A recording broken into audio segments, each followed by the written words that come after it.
With free agency around the corner and the Vikings possibly quarterbackless soon, it's time we take stock of exactly how well the Vikings are set up going into free agency. Welcome to Locked On Vikings. You like that? 3, 1, 2, 3. You like it? You are Locked On Vikings, your daily Minnesota Vikings podcast, part of the Locked On Podcast Network. Your team every day. What's going on, everybody? Welcome to the Locked On Vikings podcast, where we are always trying to learn something new. It's part of the Locked On Podcast Network, your team every day. And thank you so much to my hashtag everydayers, those of you who listen to this show every single day. I love you all. Love hearing from you, so please sound off wherever you can. If you are new here, and this is going to be one that is kind of for if you have not been an everydayer for the last couple months, this is going to be something to help everybody get caught up. Or if you are an everydayer, call it a review, right? Because we've had a lot of conversations. So hello, my name is Luke. I will be your guide. You can find this show wherever you find your favorite podcasts, whether it is at SiriusXM or any other podcast listening app. You can also find the show on YouTube or Amazon Fire and Roku. Just download the Locked On Minnesota Sports app. Today's episode is brought to you by GameTime. Download the GameTime app, create an account, and use code Locked On for $20 off of your first purchase. So let us get into the world of free agency. So here's the gig. We're going to do a little bit of a cram for exams kind of deal today. Free agency opens up at, I think it'll be 11 o'clock Central Time, noon Eastern, on Monday. And not free agency in earnest. It will be the legal tampering period. But for all intents and purposes, that's where we're going to start seeing news of who is signing where. It's just that for the first 48 hours, it's a negotiating window where you can't actually put pen to paper. But with rare exception, people are pretty much just agreeing to deals and waiting for 2 days to sign them. So with that in mind, we're going to get one more show after this one, and there's a pretty good chance that we hear some news over the weekend about Kirk Cousins or Danielle Hunter or even Marcus Davenport that we're going to have to spend that show talking about. So when it comes to everything else, let's take stock of where the Vikings are at, and let's talk about their true position going into free agency. So we will go into who is leaving, what needs to be done before free agency, their cap situation, and maybe even some free agent targets if there's time at the end. So, the first thing, if you've been living under a rock or if you've just been super disconnected from the Vikings for the last couple months because it's been the off season, you're coming back wondering what the deal is, you come to the right place, all right? Here's the deal. The first thing that we need to learn is what happens with Kirk Cousins. Kirk Cousins' contract is scheduled to void out on March 13th. That means that on Wednesday, there is a clause in his contract that is essentially this message will self-destruct.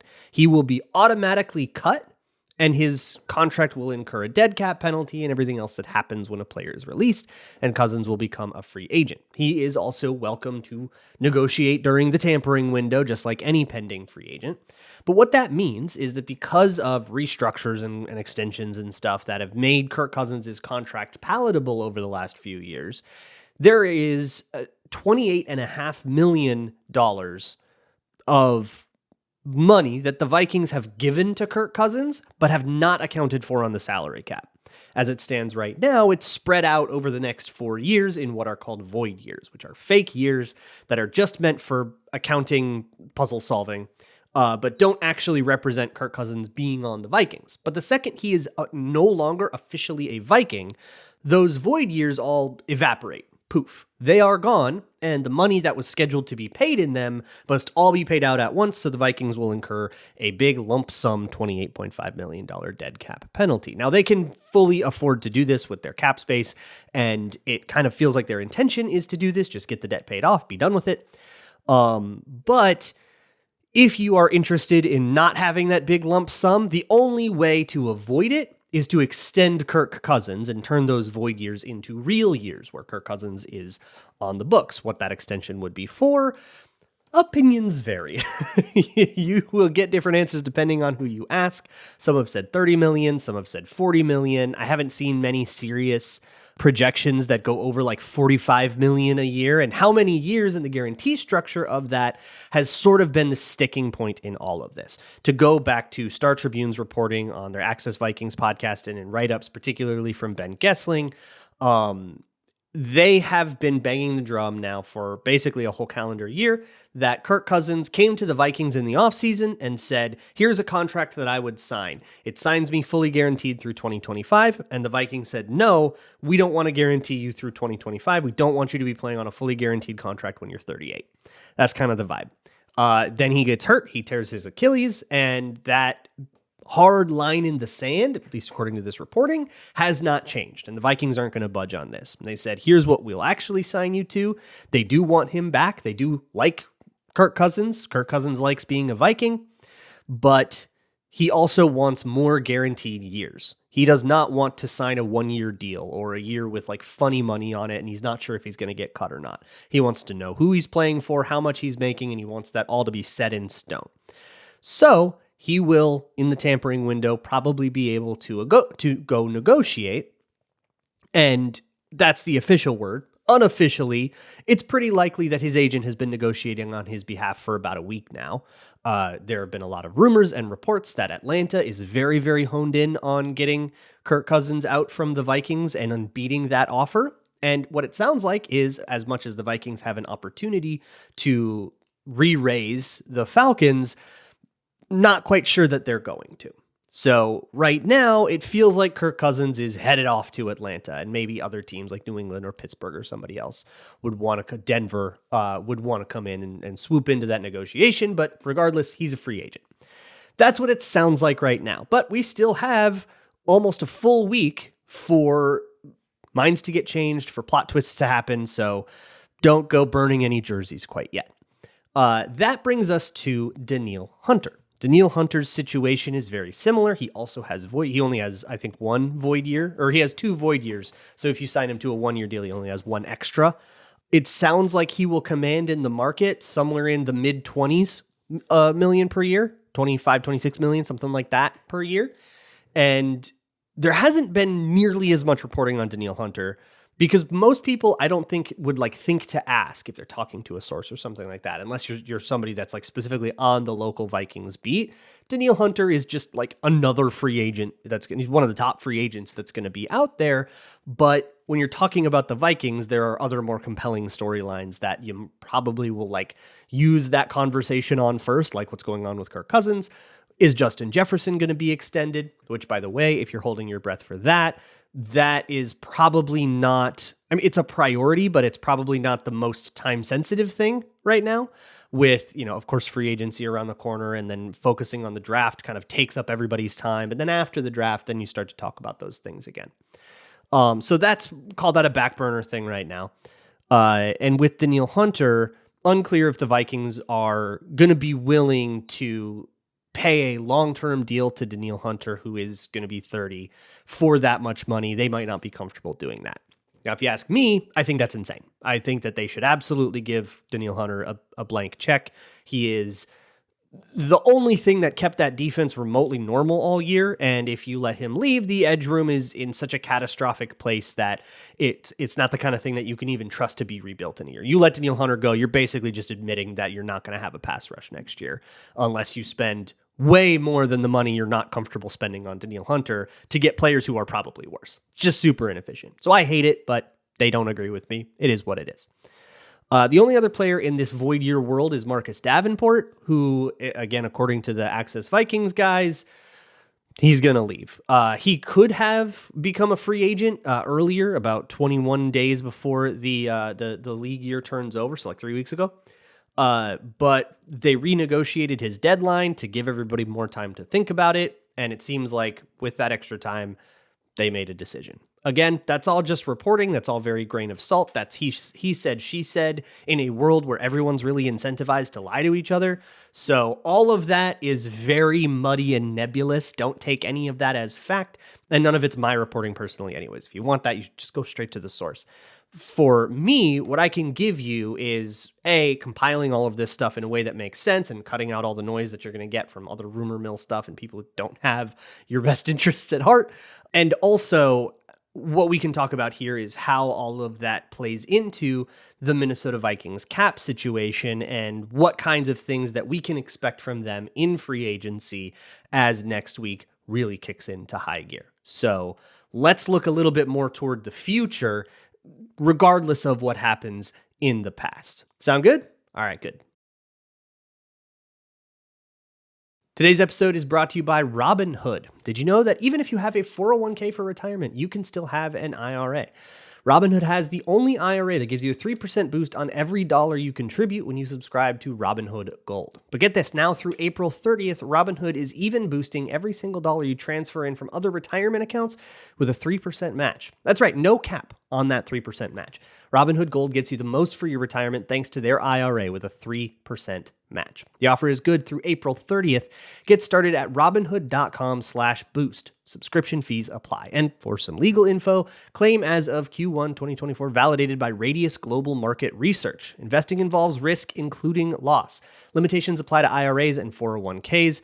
3% match requires Robinhood Gold for 1 year from the date of the first 3% match. Must keep Robinhood IRA for 5 years. The 3% matching on transfers is subject to specific terms and conditions. Robinhood IRA available to U.S. customers in good standing. Robinhood Financial LLC, member SIPC, is a registered broker-dealer.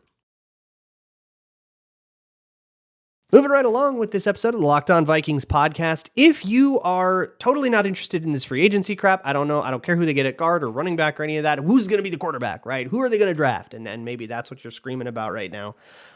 Boy, you're in luck. Go to patreon.com/LukeBraunNFL. Go click on the draft breakdowns tab, and you can find breakdowns of all of the major 6 quarterbacks, which is probably something we should mention for this, because in the Kirk Cousins decision, as part of that calculus, has to be who your Kirk Cousins succession plan is. Earlier this week, I did a show about a couple of veteran guys, an ode to the bridge quarterback. There are a lot of options for who the bridge quarterback could be. Maybe the name you recognize most is Russell Wilson, who was released by the Denver Broncos. And because of some weird idiosyncrasies with his contract, it's actually kind of likely that he's going to sign for the veteran minimum somewhere and be functionally costless. So he actually would be Russell Wilson, Super Bowl winner Russell Wilson, but like a cheap bridge backup option, which is kind of weird. He'll end up somewhere. There are also options kind of in the same tier of like cost and expectation that would go with that cost, like Sam Darnold or Zach Wilson is available for trade. Those kinds of guys are available. Of course, Justin Fields seems to be available for trade, although it seems kind of unlikely that the Bears would do that in the division. And then, of course, there are the more bona fide free agents like Baker Mayfield or Ryan Tannehill. Baker Mayfield seems very likely to go back to Tampa Bay, but then there are guys that have mostly been backups, maybe spot starters like the Jacoby Brissetts and Gardner Minshew's of the world that are also available. But in the draft, there are what I've been calling the big 6 quarterbacks. And you'll see, if you spend enough time looking around draft opinions, you'll see the gamut of everything. You'll see people who are ride or die for Michael Penix. You'll see people who see USC's Caleb Williams as a 4th round pick. Like, you'll see everything, right? Like, but don't focus too much on the ends of the bell curve. The middle of the bell curve, for the most part, has this as a draft with 3 major quarterback names that should all go in the top 5, maybe a 4th, depending on how you feel about Michigan's JJ McCarthy, and then 2 guys that are seen as sort of late 1st, early 2nd round pick kind of guys, depending on how many teams you think will draft a quarterback in the 1st round, which comes down to a bunch of other factors as well. So your top 3, your kind of big 3 guys are Caleb Williams out of USC, Drake May out of North Carolina, and Jaden Daniels out of LSU. You'll find different orders, but for the most part, I think that's the most common order that you'll find them in. Caleb Williams is already, there's a lot of rumors flying that he's just a Bear at number 1 overall, and that's almost like locked.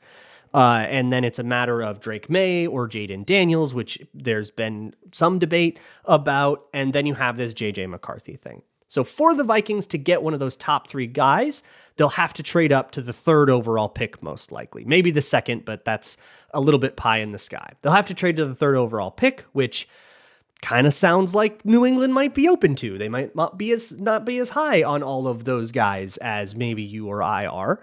And they might be a little bit more amenable to a trade down, or that could be combine smoke screening. We don't really have any way to know. But when you're thinking about the quarterback decision, it just has to kind of ring in the back of your mind, hey, if we don't have our starting quarterback in place by the time we enter the draft, we might be priced into trading up to get one of those top 3 guys, or maybe even trading up to get JJ McCarthy, depending on how thirsty everybody gets.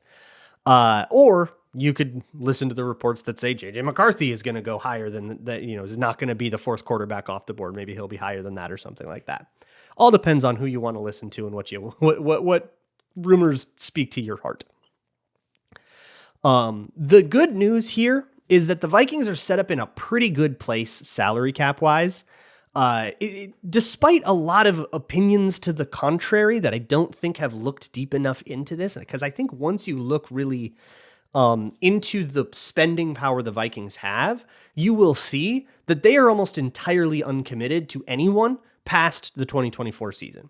In the 2025 season, they have like 6 players that won't be on rookie deals that are still scheduled to be under contract, and some of them probably won't be around. That's one of those guys is Harrison Smith, who will either be retired by then or cut, or he'll take a pay cut or something.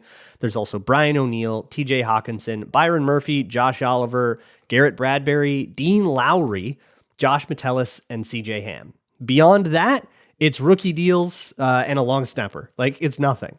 So they are looking at, in the 2025 season, $139 million. That gives you a lot of spending power.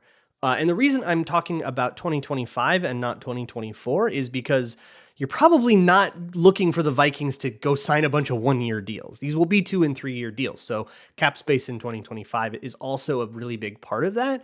And it's really typical for the first year of a free agent contract to be a little smaller and for the real money to kick in year 2 or year 3. So that can give you a better sense for exactly the kind of spending they intend to do here. But if you are worried about 2024 cap space, don't be. They have $37 million in 2024 cap space that they can start spending as soon as the tampering window opens on Monday. Part of that is that the salary cap went up more than everybody thought, so they plan to have less cap space than this. But that $37 million projection also includes the dead cap hits for Danielle Hunter and Kirk Cousins, assuming they walk, which those numbers can be mitigated by extensions. And those numbers, if they are extended, don't go up that much for 2024. They would, of course, go up for 2025. There's also certain things that probably will happen, like either a pay cut, retirement, or outright release of Harrison Smith, an extension of Justin Jefferson, which can also reconfigure some cap stuff to give them more immediate cap space if they want to be even more aggressive in free agency. They have a lot of spending power, and they have a lot of needs. As it stands right now, assuming guys like Hunter and Cousins don't come back, the Vikings have needs at quarterback, running back, at least depth at wide receiver. They may need a tight end if TJ Hawkinson, who tore his ACL at the end, MCL at the end of the 2023 season, if he's not ready to go right away, they might want somebody to help bridge that gap. They need a guard. Those are just the needs on offense. They need an entire defensive line right now under contract. They have Harrison Phillips and a bunch of players that weren't ready to be starters. So they need guys to either step up or to get, multiple edge rushers, multiple inside guys. They need somebody to replace Jordan Hicks, who is scheduled to leave. They need probably some help at corner, and you might even want some help at safety if Harrison Smith retires and you don't trust Lewis Seen. I named all the positions. They have needs everywhere. This roster is very, very far from being even a complete thought, let alone a good one. But they have a lot of cap space. So what I'm anticipating here is a really active Vikings in free agency. I don't think we're going to see, I guess I'd be really disappointed if we saw one of those classic Rick Spielman-esque free agency periods where they sign like 2 kind of mid-tier responsible guys and move on to the draft. I think we're going to see a flurry. They're going to have some work to do, and we'll see exactly where that comes out. Now, are these going to be the biggest, baddest names? Probably not, because they have so many names, but it's also just kind of not smart to do like the biggest edge rusher name anyways. It rarely works out. It's usually smarter to try to chase value a little bit more when it comes to free agency. So let's now move on to what kind of names are out there and who should you be monitoring. I mean, I can't name every single free agent. There's hundreds of them out there, but I'll go over some names that at least I've been intrigued by to give you some names to watch for. By no means is it comprehensive, but hey, we'll get into some of the juicy, fun targets. Thank you to GameTime for sponsoring today's episode of Locked On Vikings. Buying tickets to stuff, especially last minute, can be a huge nightmare. Prices get marked up, and if you don't know where you're going, what you're looking for, you might end up spending way more than you have to get into an event. That is why the flash sales and last minute deals on GameTime are so clutch all the time. And with zone deals, you pick the section and GameTime picks the seats, and that'll get you a little bit more savings. And hey, once you've picked the section, like who cares about the specific seat, right? And the GameTime guarantee means that you'll always get the best price. If you find the same section and row for less, GameTime will credit you 110% of the difference. So take the guesswork out of buying tickets with GameTime. Download the GameTime app, create an account, and use code LOCKEDON for $20 off your first purchase. Terms apply. Again, create an account and redeem code LOCKEDON for $20 off. Download GameTime today. Last minute tickets, lowest price guaranteed. So I listed an alarming thing of needs, and the needs are alarming. The Vikings have a bad roster right now. A lot of people have left. A lot of the young guys that were supposed to step up did not step up right. That 2022 draft class was pretty rough. So they've got a lot of work to do here. We've already talked a little bit about the need at quarterback and how that may be filled, so let's move on. The Vikings almost certainly are going to try to find some veteran help at running back. They released Alexander Madison to save a little bit of money on the cap, but also kind of just as you're not going to start here, let's give you a chance to go compete somewhere where you maybe have a chance to. But Ty Chandler is not necessarily the anointed one either at running back. There are a ton of names at running back that are really interesting that have hit the market, even though we didn't necessarily expect them to, like Saquon Barkley, or Josh Jacobs, or Austin Eckler, or Tony Pollard, or DeAndre Swift, or J.K. Dobbins, or like the list just goes on and on and on. If you want somebody like maybe Antonio Gibson, or Deontay Foreman, or Zach Moss, that's maybe a little bit more of a responsible. If you're one of those, I don't really want to spend on a running back thing, totally get that. Those are some names for you as well. I would anticipate that the Vikings get somebody off of this list. Personally, money be damned, I just think it'd be really fun if they got like one of those superstars at running back. I just love it when the Vikings have that. Even though I understand that's not the most pragmatic thing, like screw it, but it'd be fun. So do it. There's some other like depth needs at, tight end or wide receiver, but maybe we should talk a little bit about the guard situation. So I would say right now, if I had to bet on somebody being the left guard for the Minnesota Vikings, everybody else on their offensive line is currently slated to return, by the way. Now, they had Ezra Cleveland last year. They traded him to Jacksonville. He has now signed a $24 million deal over 3 years, so $8 million a year, which sort of sets a baseline. And if Dalton Risner gets signed, that might be sort of similar, because the reason the Vikings traded Ezra Cleveland away is partially because they felt as though Dalton Risner was a similarly valuable player, and Ezra Cleveland was at the end of his deal. Here, Jacksonville, you get the right to pay him, and we'll take our 6th round pick. We'll take a little bit of value anyways. And if Risner ends up being cheaper, then they also saved assets there. We'll see, right? He's also sort of earned the trust and love of the locker room and played at least decently down the stretch as he was getting used to a new team and all that stuff. Give him a camp, see what comes out. That seems like something that most people are pretty on board with. But if you're not on board with it, that's totally fair. You can always daydream about somebody like Kevin Zeitler, who was a cap casualty out of Baltimore, or somebody from Green Bay like John Runyon. You could go for Graham Glasgow, who's a little bit older, but he is somebody we've all daydreamed about before, like last time he hit free agency. There are John Feliciano, if you want somebody off that 49ers team. There are a few other interesting guard prospects. Guys like Zeitler, who only played right guard, means you would have to either move him or Ed Ingram, but that feels like a pretty solvable problem. Let's move on to the defensive side of things, which is where I think most of the free agent spending will happen. And I think the biggest one is at edge rusher.